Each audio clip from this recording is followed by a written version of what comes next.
വിശുദ്ധ കുരിശിൻ്റെ ഇടയാളത്താൽ ഞങ്ങളുടെ ശത്രുക്കളിൽ നിന്ന് ഞങ്ങളെ രക്ഷിക്കണമേ. ഞങ്ങളുടെ തമ്പുരാനെ, പിതാവിൻ്റെയും പുത്രൻ്റെയും പരിശുദ്ധാത്മാവിൻ്റെയും നാമത്തിൽ ആമേൻ. പ്രഭാതത്തിൽ ഉണർന്ന് അവിടുത്തെ അന്വേഷിക്കുന്നവന് കൃപ ലഭിക്കും. പ്രഭാഷകൻ 32-ാം തിരുവചനം. ദൈവാനുഗ്രഹമുള്ളവരുടെ സ്വഭാവ വിശേഷങ്ങളെ വിവരിക്കുന്ന വേദഭാഗമാണ് സങ്കീർത്തന പുസ്തകം 119 1 മുതൽ 3 വരെയുള്ള തിരുവചനങ്ങൾ.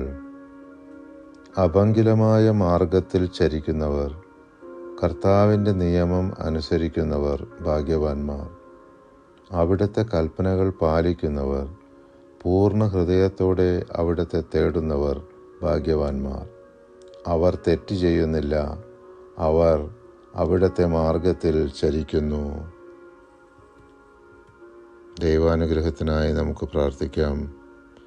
ഞങ്ങളിൽ വസിക്കുന്ന ത്രിയേക ദൈവമേ, ഞങ്ങളുടെ സ്വാർത്ഥത, അഹങ്കാരം, വെറുപ്പ്, വിദ്വേഷം, അസൂയ, വൈരാഗ്യം, മുൻകോപം, ആസക്തികൾ, ദുശ്ചിന്തകൾ, നിരാശ, അപകർഷതാബോധം, മറ്റുള്ളവരെ വിധിക്കുന്ന പ്രവണത, മറ്റുള്ളവരോട് ക്ഷമിക്കാൻ സാധിക്കാത്ത അവസ്ഥ, പ്രാർത്ഥനയിലുള്ള ശുഷ്കാന്തിക്കുറവ്, തഴക്കദോഷങ്ങൾ തുടങ്ങി ഞങ്ങളുടെ എല്ലാ ബലഹീനതകളെയും ഞങ്ങൾ അവിടുത്തെ തിരുസന്നിധിയിൽ സമർപ്പിക്കുന്നു.